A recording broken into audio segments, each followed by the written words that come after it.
Sachin police મથકની હદમાં ગત 23 જૂનના રોજ રવિન્દ્ર ઉર્ફે રવિ શિરસાટ તથા પવન રાધેશ્યામ ચૌહાણ સાથે બાઇક પર સચિન દૂરદર્શન ટાવરથી આઇસોલેશન રોડ પરથી પાંડેસરા તરફ જઈ રહ્યો હતો ત્યારે એક કારમાં આવેલા અજાણ્યા ઈસમે રવિન્દ્ર ઉર્ફે રવિ શિરસાટ તથા પવન રાધેશ્યામ ચૌહાણને ગાળો આપ્યા બાદ કારથી બાઇકને ટક્કર મારતા રવિન્દ્ર ઉર્ફે રવિ અને તેની સાથેનો પવન નીચે જમીન પર પટકાયા હતા, જેમાં પવનને કારમાં આશરે 15 મીટર જેટલું ઘસડતા પવનનું મોત નીપજ્યું હતું. ત્યારબાદ રવિન્દ્ર ઉર્ફે રવિને પણ ચપ્પુ વડે હુમલો કરી ભાગી છૂટ્યો હતો. બનાવને લઈ સચિન પોલીસે પીઆઈ પીએન વાઘેલાના માર્ગદર્શન હેઠળ આરોપીઓને ઝડપી પાડવા ચક્રો ગતિમાન કર્યા હતા, જેમાં પીએસઆઈ એનડી ડામોરની ટીમે યુવાનની અકસ્માત કરી હત્યા કરી બીજા પર જીવલેણ હુમલો કરનાર 2 આરોપીઓ ગોળાદરા ખાતે રહેતા અનિલ ઉર્ફે કોમડી, અશોક સપકારે અને કડોદરા ખાતે રહેતા કિશન ઉર્ફે દિલીપ રાજુ રાઠોડની ધરપકડ કરી વધુ તપાસ હાથ ધરી છે.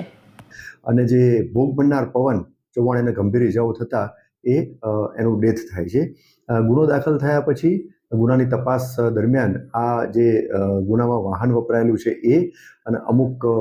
જે સ્થાનિક પોલીસના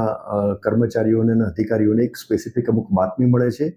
અને આ ગુનામાં સંડોવાયેલા બંને આરોપીઓને એમની ઓળખ કરી અને જરૂરી પુરાવા એકત્રિત કરવામાં આવ્યા છે અને આ બંને આરોપીઓની ધરપકડ કરવામાં આવી છે ગુનાની તપાસના કામે.